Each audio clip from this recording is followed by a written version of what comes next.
Welcome to the Young Turks. I'm your host, Anna Kasparian, and we have a giant show ahead for you today. In fact, one of the segments that, to be quite honest, I'm not really looking forward to doing, but I think is important to talk about are my corrections in regard to the Kyle Rittenhouse trial.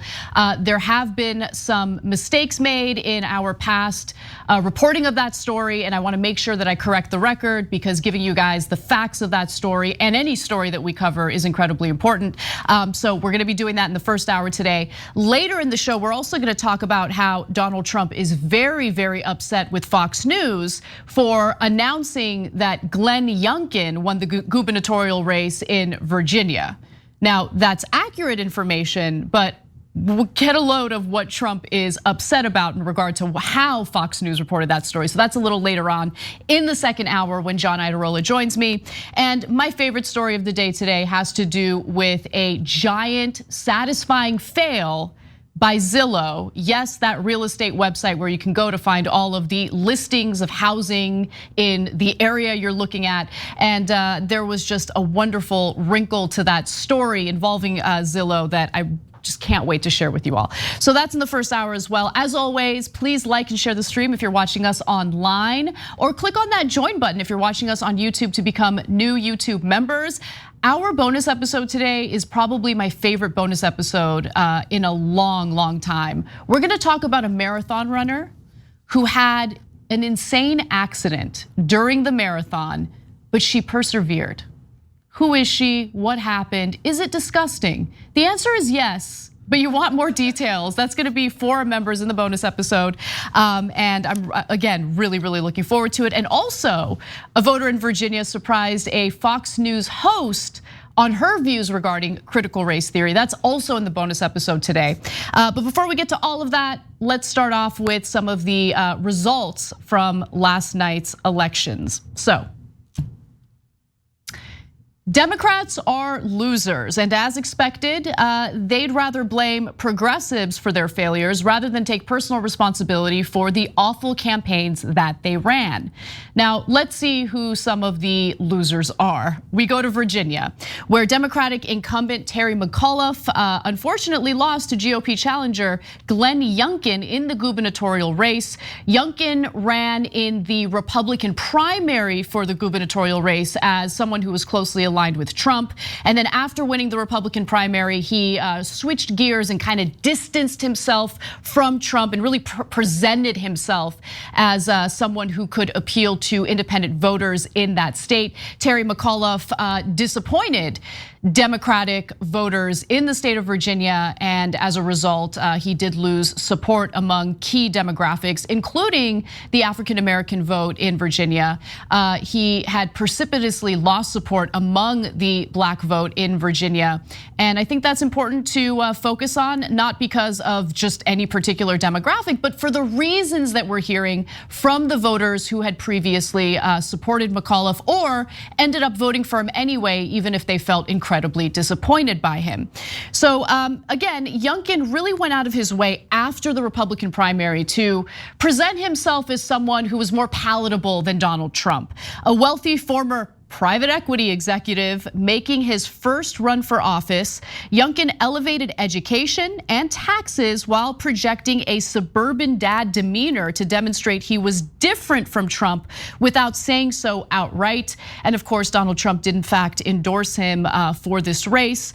And you then go to New Jersey's gubernatorial race, and look, it was not supposed to be a close race. Democrat Phil Murphy running against Republican Jack Ciattarelli, and the race was incredibly close. In New Jersey, Governor Phil Murphy, who had been expected to win easily, is in the fight of his life with Republican Jack Ciattarelli. The post-midnight appearances before supporters, or in those post-midnight appearances before supporters, both said that they expect to win. That's how close the race has been so far. And so again, like, Democrats are failing. I mean, we're seeing failure on a national level. We're seeing failure in the local races that we're talking about here. And as Cenk and I predicted, the Democratic Party decided to focus on the very individuals within their party who actually champion incredibly popular policies. So here is a video from last week, I believe, October 28th. It's me and Cenk talking about what we can expect when the Democratic Party faces a bloodbath, a political bloodbath in the midterm elections. Let's watch. I can't wait for the dominant narrative that will emerge during the 2022 midterm elections. Can I predict it? You haven't said it. Progressives cost us the election. 100%. Everybody knows it. 100%. And then you'll see it, and then everybody will say, oh no, everybody was surprised. We'll say we said it here for years. And look, we're talking about the midterm elections there, but what happened in the country last night, yesterday, was just a little appetizer, a little tasty taste of what's to come in the midterm elections. The Democratic Party and its brand not doing so well, because guess what? Just relying on running against Donald Trump or fear-mongering about the other party is not enough. You need to find issues to galvanize your base around. You need to give your voters a reason to show up to the polls and cast a ballot for you. And unfortunately, Terry McAuliffe, a bland establishment Democrat, did not manage to do that. And that's not based on my opinion. That's based on what we're hearing from individuals in the state of Virginia who either decided not to vote at all, or if they did cast their ballot for McAuliffe, the only reason why they did it is because they wanted to avoid the damage that would be caused by someone who'd be far worse, Glenn Youngkin. But again, it's all about damage control, or it's not worth it, I'm not gonna show up to vote anyway. That's the dominant messaging that we're getting so far from Democratic voters out of that state. But going back to how the Democratic Party is blaming progressives, they're certainly getting a lot of help from corporate media. I turn to Axios first, where they write on Twitter, from Virginia to New Jersey to Minnesota, voters sent Democrats a warning for 2022. There could be a massive backlash to perceptions that progressives are pulling the party too far left. So just let that sink in for a second. You have Biden's Build Back Better agenda, which had all these provisions that polled so well that even Republican majorities in some states favored those provisions. But the takeaway from Axios, because they're talking to failed Democratic strategists, is that no, it's actually the popular policies that are championed by progressives that are hurting the Democratic Party. No focus on what we've seen from Senator Sinema or Senator Manchin in destroying the possibility of those popular provisions passing. No discussion about the corporate corruption that we see within the Democratic Party. No discussion about how the Democratic Party has failed to deliver anything. I mean, they promised police reform, that's gone, that's not gonna happen. Democrats claimed that they were gonna make it happen, not gonna happen. They didn't pass the reconciliation bill. And of course, what we heard, the dominant narrative in the press over the last several weeks was that Democrats essentially stripped out the popular provisions, including paid family leave. Now, I'm gonna get back to my thoughts, my read of this whole situation in just a second, but I do wanna give you some more from Axios. This is the actual headline from the article that was linked in the tweet that I read earlier. Voters punish Democrats amid left drift. How are we dealing? What left drift? What left drift? There's a left drift? There are finally some progressives in Congress who are demanding more, but they just folded to the demands of corporate conservative Democrats like Manchin and Sinema. What left drift? I mean, is there any policy that's been carried out that demonstrates a left drift? I don't think so, but let me give you more. So they write in Axios, a senior aide to a New Jersey Democrat told Axios's Alana Treen, it's insanely clear the party must reorient, not on center left or progressive goals, but on what gets real things done for families. A senior aide to another House Democrat moderate specifically, which probably means conservative, told Axios's Hans Nichols that it's clear that passing a historic bipartisan infrastructure deal months ago would have energized President Biden's numbers, and that House progressives who stalled that vote had hurt McAuliffe. Yeah, that's right, because ordinary American voters are sitting around and thinking about roads and bridges. That's really what gets them motivated to show up to the polls. Oh, that road or that bridge that might be repaired, maybe. That's enough reason for me to show up to the polls. Oh, turns out that there's a huge percentage of our public infrastructure that could be privatized through this awesome bipartisan infrastructure bill. Great, I love Democrats. I'm gonna show up and vote based on that. Now think about what Glenn Youngkin ran on. He ran on schools. Yes, the critical race theory narrative, the made up culture war was part of that. But he focused on other elements of education in the state of Virginia as well. Remember, there are so many parents out there who were furious at the fact that schools were shut down and they remained shut down during the coronavirus pandemic. When you look at the demographic that supported Terry McAuliffe, you'll notice that white educated women, college educated women, disproportionately supported McAuliffe. But when you're talking about voters who don't have a college degree, these are individuals who are more likely to be forced into going to work, right? They're not able to work from home.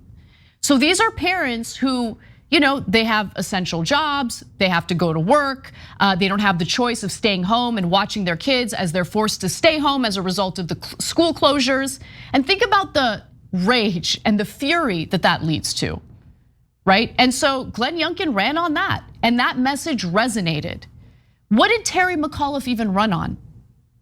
Trying to disprove critical race theory? Well, what Terry McAuliffe did was essentially allow Youngkin and the GOP to frame the issues that were up for debate in this election. Instead of taking charge and fighting back with an economic populist message, something that would actually communicate to voters in Virginia that he's gonna do something to materially improve their lives, he decided, no, I'm gonna let Youngkin set the tone and I'm just gonna constantly play defense because I've got nothing else to offer my voters. That's what happened with Glenn Youngkin and Terry McAuliffe. Anyway, let me give you more. Then there's Anderson Cooper on CNN who asked this question. How much of this is a message just the Democratic Party that it's too far left? I mean, that if you're the Squad or if you're, someone who's been calling for defund police, or socialism or democratic socialism. So that's the dominant narrative that you'll see in corporate media. There's one small caveat to what I'm saying here though. So you have Anderson Cooper mentioning defund the police and how that could be a liability in these elections. And there is some truth to that. And I want everyone to think about that on a very basic level, okay? If you are an American who has to cobble together several jobs just to make ends meet. Everything is incredibly overwhelming. There's a lot of anxiety as a result of the pandemic. You don't have the time to sit down and pore over data regarding crime statistics and what is causing crime. And to be sure, there is an uptick in crime. Not in one part of the country, not in a few parts of the countries. There has been a rise of crime throughout the country. And so if you're an ordinary American and you're experiencing that in your community, and the dominant messaging from the Democratic Party is defund the police, well, you're gonna think, well, that seems pretty counterproductive considering the fact that we're seeing an uptick in crime. And then on the other hand, you have the Republican Party blaming Democrats for defunding the police, even if they haven't done that yet. And saying, hey, you're experiencing that uptick in crime because they defunded the police. And look at this is just a failed Democratic policy.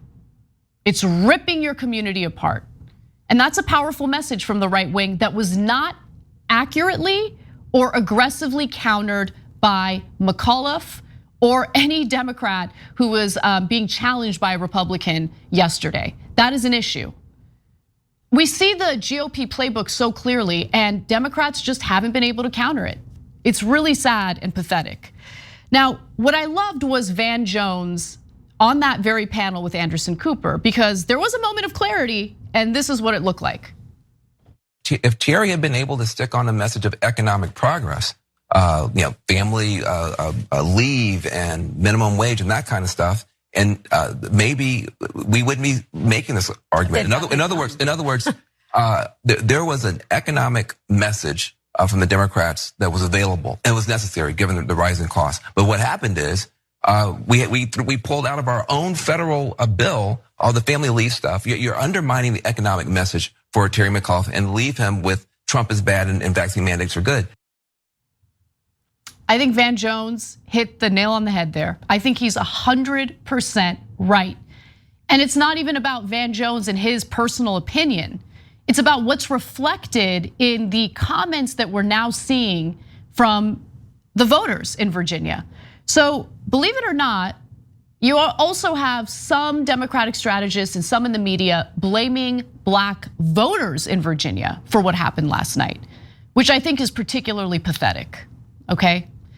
So why don't we take a look at what happened and why voters in that state decided to either sit it out or, if they did vote for McAuliffe, they were very clear that they did it, not because they liked McAuliffe, but because they were terrified of Youngkin. But before I do that, just to really buttress Van Jones's point, something interesting happened in the House today. So we found out that House Speaker Nancy Pelosi, in a major shift, announced on Wednesday that 4 weeks of paid family and medical leave will be added back into the social spending bill, that's the budget reconciliation bill, after Democrats had previously scrapped the provision from the package. Adding a version of the leave policies back into the package brings back to life a central and popular, let me just say that again, and popular plank of President Joe Biden's initial proposal, and comes as Democrats try to unify over their messaging after suffering a significant loss in the Virginia governor's race. Now look, I've learned my lesson with the Democratic Party. I think Pelosi had a moment of clarity and realized, oh my God, we need to actually offer our voters something so we don't get clobbered in the midterm elections. Do I think that the 4 weeks of paid family leave is likely to get anywhere? Probably not, because Democrats will always fall victim to moneyed interests as long as, first of all, they're personally invested in individual stocks, but more importantly, as long as they engage in the system of legalized bribery. That's not gonna change. And if that's not gonna change, I don't have many hopes for really robust policies being passed by this feckless, pathetic party. But I do also want to talk a little bit about what voters in Virginia had to say, because they did give some interesting comments to the New York Times. So these are black voters that they spoke to. As I mentioned, Terry McAuliffe, who was the incumbent governor in Virginia, he lost and he kept losing support among black voters precipitously leading up to the election. At the grassroots level, writes the New York Times, voters in Newport News also said that their support for McAuliffe did not mean they were satisfied with the performance of Democrats in Washington. Several voters cited a radio advertisement that had been playing on local stations saying black voters should not back McAuliffe because Democrats cared about black communities only during election season. Now here's the important part of the report. They rejected the ad's plea to stay home, but said the general theme resonated. And they urged Democrats in Congress to pass bold legislation on President Biden's core campaign promises, including climate change, police reform, and economic investments in black communities. I mean, if you're gonna run with all of these robust promises and then fail to deliver and think that voters are gonna forget about it, you'd be mistaken. And I think McAuliffe is learning that the hard way. But let me give you more. One voter told the New York Times, a man by the name of William Joyner, a Democrat, a lot of people are upset with Biden. We have high gas prices. Everything is so expensive right now. Biden made promises to black people he hasn't kept yet. And the Democratic Party, I mean, it's hard to deny, have absolutely taken the black vote for granted. One more voter from Virginia, Tony McWright, who says this: Republicans are happy to come together to do the wrong thing, but Democrats never come together to do the right thing. I think that the corporate Democrats need to have a day of reckoning, and unfortunately, they're unwilling to do that. They're unwilling to look at the data, look at the facts, listen to their voters, and figure out what it is that's making them fail. Instead, they're doing what children do. They're looking for a scapegoat. They're looking for someone else to blame. And what's incredibly sad is they've decided to point fingers at the very members of their party who happen to be the most popular because they champion the most popular policy proposals. And I wish they fought for those policy proposals a little harder, but the idea that those are the people that the establishment Democrats need to go after is laughable. It just gives you this, it's foreshadowing, especially for the midterm elections. We know it's gonna happen because the Democratic Party learns the wrong lessons over and over and over again. They're partly paid to learn the wrong lessons through this system of legalized bribery. They partly get terrible advice from these awful Democratic strategists, some of whom spoke to the Axios for that awful article. But if Democrats really wanna win in the future, again, they need to give their voters something to vote for. Because Trump can't always be the boogeyman, and relying on scare tactics about Trump is just not gonna work, especially when he's not on the ballot. Anyway, we gotta take a break. When we come back, we've got more news for you, including my favorite story of the day, the most satisfying business fail. Come right back.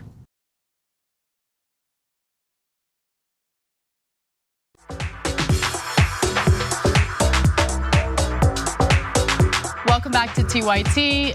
DJ Bart Kyle on the ones and twos. Thank you very much. Yes, and we've got Craig Lowry manning the set as stage manager today. All right, just a quick note about the the paid family leave that I briefly referenced in the previous segment. I mentioned that Pelosi is putting 4 weeks of paid family leave back into the reconciliation bill. Well, I just read from Matt Brunig on Twitter, and he does a lot of great analysis for the People's Policy Project. Definitely check him out. He writes, the newly reinstated paid leave provision has been modified to include a brand new eligibility rule not contained in any prior version. The rule is targeted directly at the lowest earners in the workforce who are now explicitly excluded from eligibility. So I just want to I want that to reinforce the fact that Democrats have learned nothing from what happened yesterday. Also, for our Twitch viewer who asked about good food in Miami, look up some croquetas, as Brett mentioned, because I love me some croquetas, okay? So definitely check that out as well. All right, well, let's get back to the show.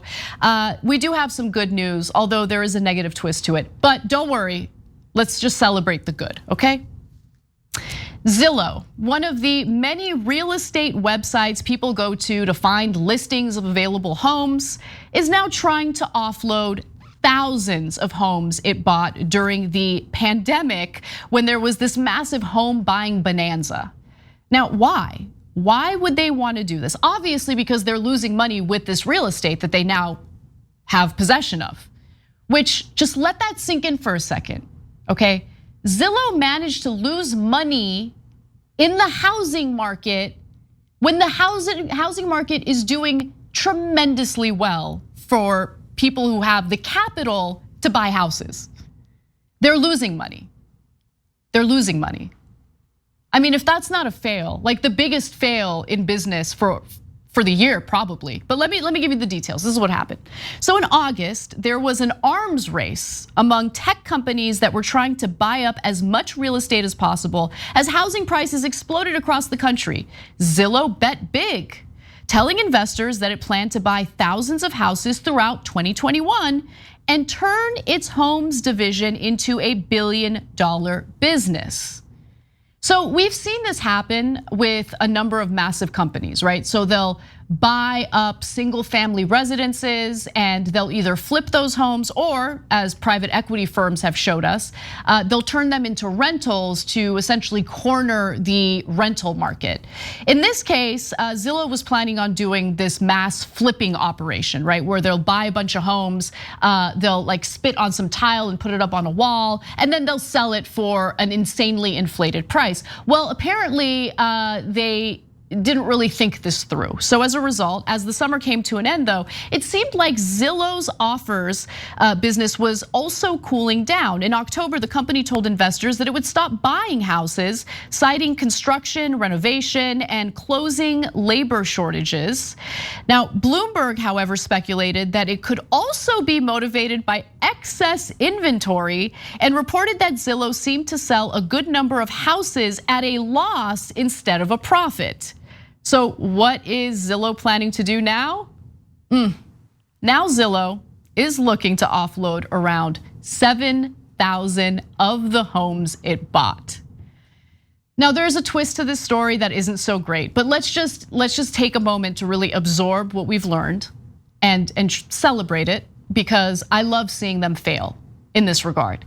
Because what Zillow and other companies like Zillow are doing, in order to maximize their profits, of course, is they're taking housing out of an already limited inventory of homes. And I know that we're in such an awful economic situation that most working people in this country already had difficulty affording homes, buying their own properties. However, when you really think about it, the only vehicle in which middle-class Americans or working Americans could build wealth in this country was through home ownership. And these kinds of companies, including private equity firms, have made it more and more difficult throughout the years for that vehicle for wealth building to come to fruition. And that enrages me almost more than any other issue in the country right now. Because it's also led to, there's a domino effect. It's also led to an increase of people within the rental market. And you look at rental prices and they've shot up as a result, right? Because again, there's limited inventory in both the housing market where you can purchase homes and also the rental market. Now, what is the negative twist to the story? Here it is. The company is trying to sell the homes to, you guessed it, institutional investors like Wall Street firms, to the tune of $2.8 billion. Investors made up about 20%, that's 1/5, 20% of the home buying market in 2020. And Zillow says that it and its competitors made up around 1% of the housing market in the second quarter of 2021. 1/5 of the housing market is a massive and influential chunk, and it absolutely is. There's no other way of putting it. And this trend of institutional buyers, okay, so the private equity firms, the BlackRocks, and all of that, they were really empowered by the policies that were passed under the Obama administration. So when we talk about the lopsided economic recovery following the 2008 recession, that was very much the result of policies that put Wall Street first, that prioritized the best interests of Wall Street while essentially screwing over ordinary Americans who should have received some sort of relief so their homes weren't foreclosed on. But that's not what happened. So by 2016, as a result of Obama-era policies, 95% of the distressed mortgages on Fannie Mae and Freddie Mac's books were auctioned off to Wall Street investors without any meaningful stipulations. And private equity firms had acquired more than 200,000 homes in desirable cities and middle-class suburban neighborhoods, creating a tantalizing new asset class, the single-family rental home. And the numbers have just gotten worse. And we see it play out in the housing market. All of us notice it. So over the next 7 years, so starting in 2016 and over the next 7 years, strategic acquisitions culminated into Blackstone subsidiary Invitation Homes, making Invitation Homes the largest single family rental company in America. And with almost 80,000 homes after Blackstone sold its shares at the end of 2019. Okay, so think about the number of homes just this one private equity firm has. And it's just one. You're seeing copycats popping up doing the same thing that Blackstone is engaging in, and it's a disaster. It's an absolute disaster for the housing market. It's an absolute disaster when you consider the already limited inventory of houses. And there's nothing being proposed by Democrats, by the way, who are in power right now to mitigate this. Absolutely no regulations, no policies, because when it comes to neoliberalism, the government only intervenes on behalf of moneyed interests, but never on behalf of ordinary American workers. And that's just how this system works. So when Democrats are curious as to why people hate them so much and why they're losing so much support among the working class, it's because this kind of garbage happens under their watch due to some of the policies that they pass, and they just completely ignore the issue as if it doesn't exist. So can you understand the rage in the country as a result? I know I can. All right, well, let's move on to Amazon because there is some sweet justice after all when it comes to Jeff Bezos and the business practices over at Amazon. Hundreds of thousands of Amazon drivers will now be repaid nearly tens of millions of dollars, okay? Nearly $60 million in tips that the company had stolen from them. Now, the FTC actually investigated this case, the Federal Trade Commission, and here's what happened. The FTC and Amazon reached a settlement with the company, agreeing to pay more than $61.7 million, the full amount the tech giant already withheld, which will be used by the FTC to compensate Amazon Flex drivers. So the money was actually withheld from these drivers in a short period of time, a relatively short period of time, between 2016 and 2019. Now, if you are someone who purchases groceries, for instance, on Amazon Fresh, you will get a little notice when you're doing this transaction that you can give the driver a tip and 100% of the tips will go to the drivers. But that is not what was taking place, okay? So the consumer was being lied to and the workers, the drivers in this case, were also being lied to. So flex drivers, I wanna be clear, are different from typical Amazon delivery drivers. These are people who are independent contractors. They operate based on an app where they get to select different orders that they will deliver, usually grocery orders and things like that. They use their personal vehicles to do it. There are some strict rules in regard to what their vehicle can be like. It has to be a certain size, for instance. It has to be under certain conditions. And they deliver goods and groceries ordered through Amazon Fresh and also Prime Now. Now, rather than passing along 100% of customers' tips of drivers, as it had promised to do, Amazon used the money itself. And that's according to Daniel Kaufman. He is the FTC Bureau of Consumer Protection Director. And he obviously investigated this case and helped to secure the settlement that Amazon has agreed to pay. Now, in its initial complaint, the FTC said Amazon used tens of millions of dollars in customer tips to subsidize the payments to drivers and continue to divert drivers' tips during this time, despite hundreds of drivers' complaints about the practice, critical media reports, and internal recognition that the conduct was a reputation tinderbox. So like, not only were they engaging in this practice, there was communications internally where people were like, yo, I know we're doing this, but this is gonna lead to some bad press if we get caught. And of course it did, which Amazon fully deserves. And so the FTC is now sending out 139,507 checks and 1,621 PayPal payments to drivers. The average check for Amazon Flex drivers included in the settlement will be about $422, but 19,980 drivers will receive checks for more than $600. But get this, the highest amount is going to a single Amazon Flex driver to the tune of $28,000. Imagine being that worker and finding out that $28,000 that was supposed to go to your pay was purposely, viciously withheld by Amazon. It's just so gross, but this is how they operate, of course. They got to maximize profits. And the way they maximize profits is by screwing over their workers, the very people who make their operations run in the first place. But I'm really happy to see that the FTC looked into this, they investigated this, and are now returning that money to their rightful owners, the workers. So with all the bad news that's going on today, let us just soak this in and let us enjoy it.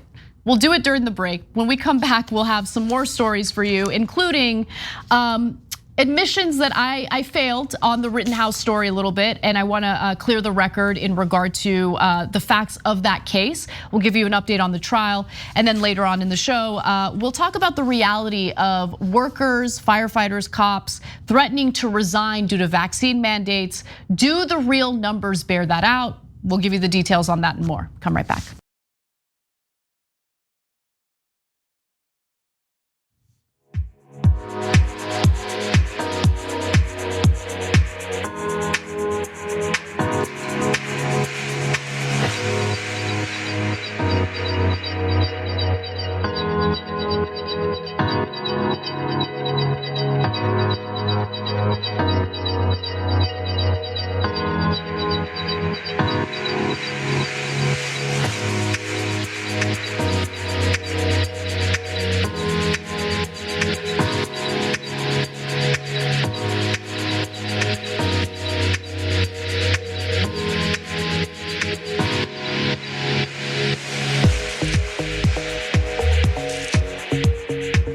Welcome back to TYT, Anna Kasparian with you. Let's give you guys an update on the Kyle Rittenhouse trial, where I will make some corrections that are definitely worth correcting. So let's get into it. The Kyle Rittenhouse trial is underway, and in his opening statements, the defense attorney for Rittenhouse, Mark Richards, argued that his client was not in any way some dangerous murderer, but he was there in Kenosha, Wisconsin, a state that he does not live in, to essentially protect the community, and then he found himself acting in self-defense. So let's hear what he had to say, and I'll fill you in with some more details. Mr. Binger makes a big thing out of Kyle Rittenhouse was the only person who shot somebody that evening. True. Mr. Rittenhouse was the only person who was chased by Joseph Rosenbaum that evening. The evidence will show he thought probably that he could get that gun from Kyle Rittenhouse. He was wrong. Kyle Rittenhouse protected himself, protected his firearm so it couldn't be taken, used against him or other people from Mr. Rosenbaum who'd made threats to kill. And the other individuals who didn't see that shooting attacked him in the street like an animal. So to give you some more of what's happening in the case so far in the trial, the New York Times reports that when he went downtown on the third day of protests after the police shooting of Jacob Blake, Rittenhouse was there to clean graffiti and help protect the city from more destruction, his lawyer said. So, there are, of course, legitimate questions as to why Rittenhouse was there, especially since he's a resident of Illinois and really had no business in Kenosha, Wisconsin. So what his lawyer is trying to do here is make the case that he acted in self-defense in using his weapon. And he's also trying to explain why Rittenhouse would be there in the first place. Richards, the defense attorney here, turned to the people who were shot by Rittenhouse, characterizing them as hostile and belligerent. So what we had shared with you earlier in regard to the judge in this case, allowing the defense attorney or the defense to use that kind of rhetoric to kind of paint a picture of the very people who were shot and killed, that is playing out. However, as we had also shared with you earlier, the prosecutors are not allowed to use the word victim when referring to the individuals who were shot, including the 2 who were shot and killed by Rittenhouse. Remember, there were 3 who were shot, 2 of whom died as a result of him opening fire. Now, here's what allegedly happened that night, according to the defense attorney. After Rittenhouse shot Joseph Rosenbaum and fled down Sheridan Road away from the scene, he was chased by dozens of people, including Here are the two other victims, right? Anthony Huber and Greg Grosskreutz, okay? As citizens who were trying to stop an active shooter. The defense characterized them as aggressors. Now, Huber, according to the defense here, Huber bludgeoned Rittenhouse with a skateboard, Richard said, and a man who was captured on video but never identified jump kicked Mr. Rittenhouse in the face. So look, these details do matter because this stuff is caught on camera. You do see it in the video, someone taking a skateboard and hitting Rittenhouse over the head with it as he's on his back. And I haven't seen this video yet, but it was already, the New York Times says it's on tape. There's someone captured on video, someone who has not been identified, kicking Rittenhouse in the face. So look, these details matter because if you're gonna make an argument that you acted in self-defense, there needs to be some proof that there was an imminent threat. Right, and in this case, the imminent threat is the guy using the skateboard and someone kicking Rittenhouse in the face as he's on his back. Now, what really mattered to me was how all of this unfolded. What was the thing that sparked it? What started all of it?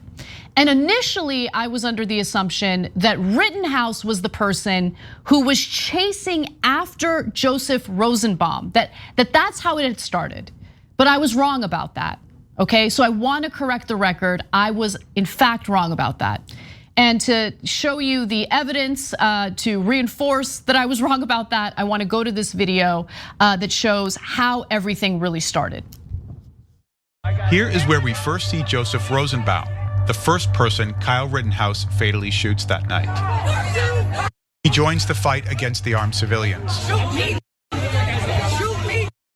as other protesters tried to stop him. Rosenbaum has just been released from the hospital after undergoing mental health treatment. His reasons for being here are unclear, and he doesn't appear to have attended a protest before. But his actions on this night will add to an already volatile situation. Rittenhouse walks towards a parking lot where cars are being vandalized. He passes Joseph Rosenbaum, who was fighting with the armed men at the gas station earlier. Rosenbaum now starts chasing Rittenhouse and throws a plastic bag that holds his belongings from the hospital. Close behind them, a man holds up a handgun and fires it. We don't know why. Then Rosenbaum lunges towards Rittenhouse. Rittenhouse fires 4 times. So those details matter, right? Who was chasing who matters. The gunshots by some other unidentified person, that matters, especially if you're Rittenhouse and you're running away and then you hear shots and then Rosenbaum lunges toward him.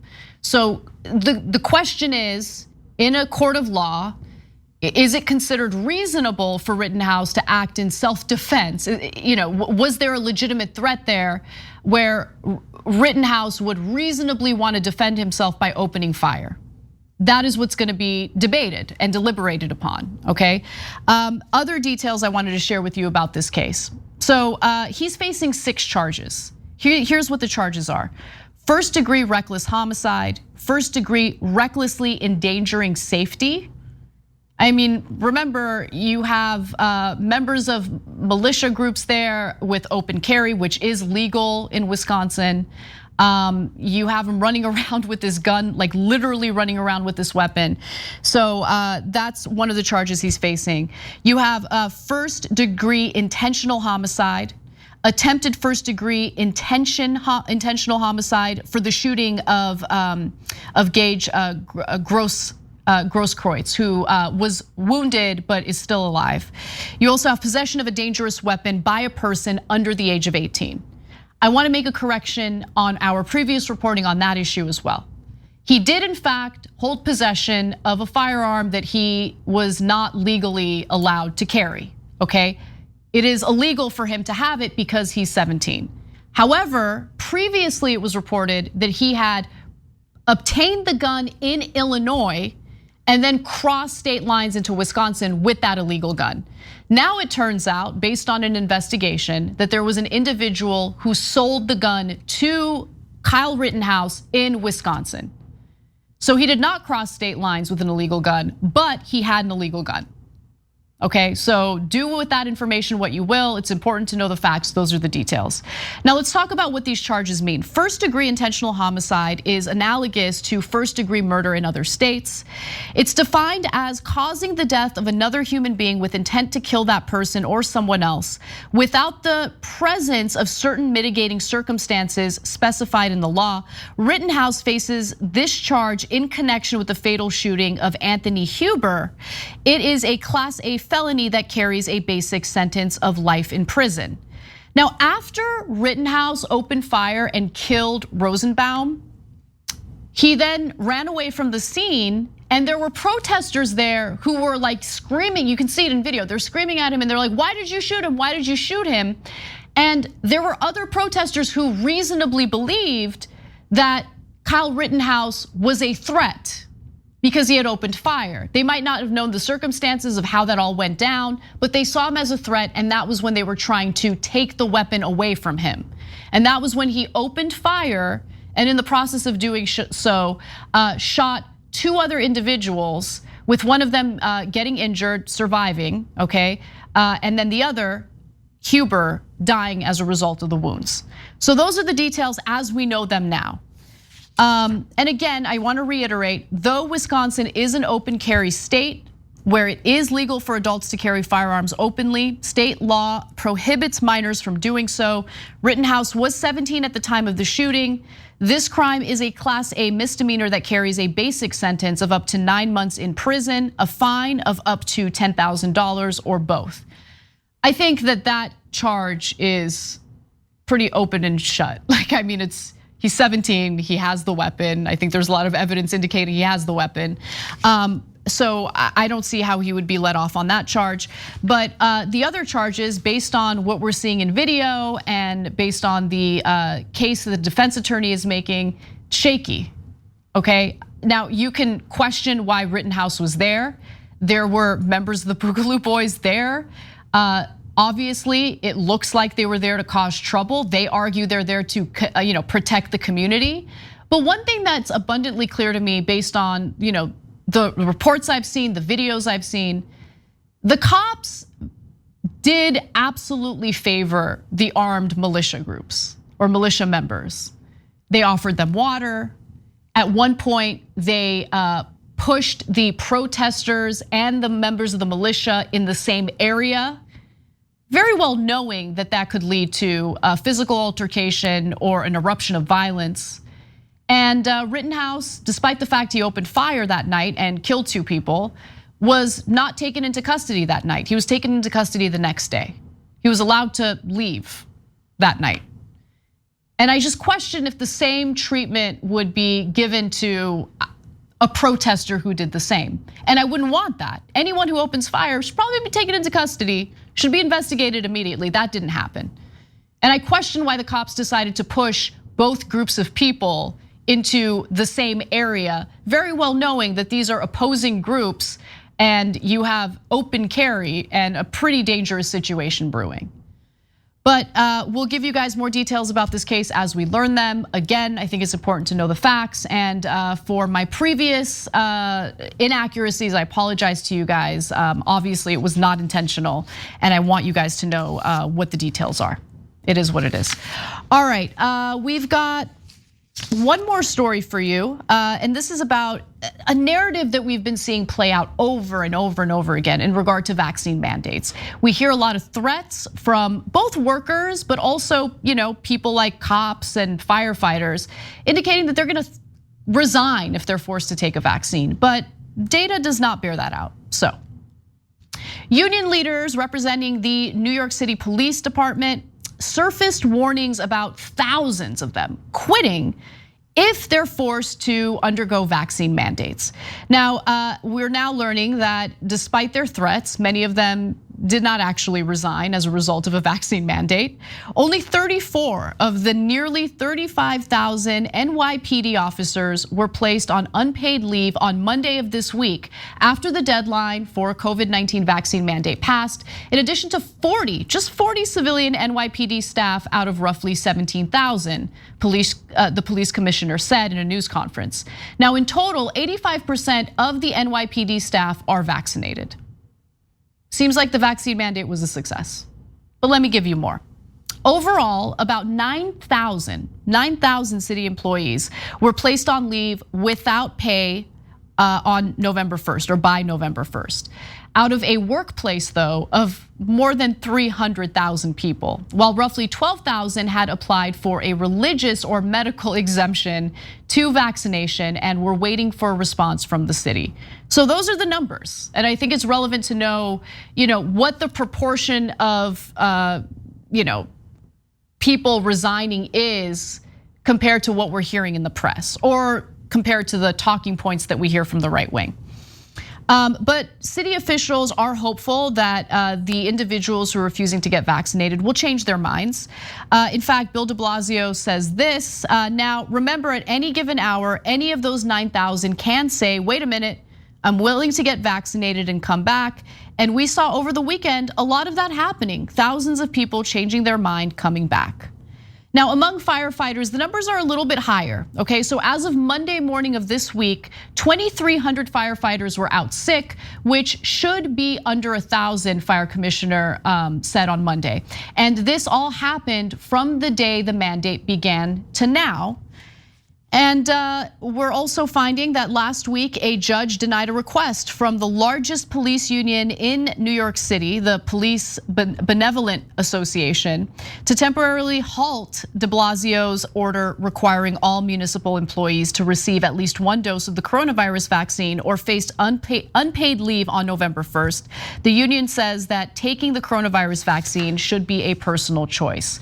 But despite all of this, again, about 92% of the city's employees had in fact received at least one dose, including about 2,000 in the past 24 hours. This is based on a report, by the way, that CNN put out earlier this week on Monday. So, between Sunday and Monday of this week, we have, 2,000 workers, municipal workers, agreeing to get vaccinated. So look, I think that context is important because a lot of stuff gets sensationalized in the media. Yes, there are some people who resigned, but when you compare the population of those who refused to get vaccinated and decided to resign, and you compare it to like the overall workforce of municipal workers in New York, obviously, the media coverage that really focuses on those who refuse to get vaccinated is really disproportionate. Like it doesn't really make much sense. And so I am also pleased to see that in the courts, these vaccine mandates are not being struck down. You are seeing people who might see the vaccination status as an identity issue, but when push comes to shove, whenever it comes to their livelihood, they'll end up getting vaccinated because they don't want to lose their jobs. So that's what the facts of the matter happen to be. That's the truth on the ground. And when you see the media reports, just put it all in perspective, look at the numbers, because that's where it matters. All right, we're gonna take a break, but when we come back, John Iadarola will be joining me for the second hour. I wanted to have a little fun today, so it's gonna be a little different from what you guys are used to. We've got some fun stories, some not so fun climate change related stories as well, but you're gonna love it, don't miss it. We'll be right back. Thanks for listening to the full episode of The Young Turks. Support our work, listen ad-free, access members-only bonus content, and more by subscribing to Apple Podcasts at apple.co/TYT. I'm your host, Cenk Uygur, and I'll see you soon.